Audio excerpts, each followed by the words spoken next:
আমি সভাপতি বাংলাদেশ শিক্ষক সমিতি চট্টগ্রাম উত্তর জেলা। বর্তমানে স্কেলে এসেছি, সে স্কেল থেকে আমরা বর্তমানে আমরা যে বৈষম্যের শিকার, সে বৈষম্যের শিকার হচ্ছে জাতীয় স্কেলে আমাদের উৎসব ভাতা নেই, বাড়ি ভাড়া নাই, চিকিৎসা ভাতা নেই। সুতরাং এবং সর্বোপরি বর্তমানে 5ই আগস্টের পর আমাদের বেসরকারি শিক্ষা প্রতিষ্ঠানে যেভাবে মব জাস্টিস হচ্ছে, আমাদের শিক্ষকরা লাঞ্ছিত হচ্ছে, তার বিরুদ্ধে আমরা আজকে আন্দোলনে আছি।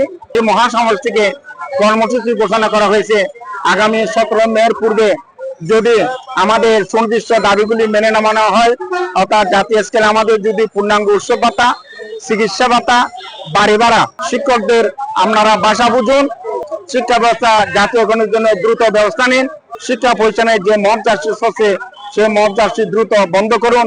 না হয় বাংলাদেশ শিক্ষক সমিতি আগামী 17 মে থেকে এই জাতীয় প্রেস ক্লাবে যে লাগাতার কর্মসূচি দিবে। এবারের 2025 আন্দোলন কঠোর থেকে কঠোর হবে।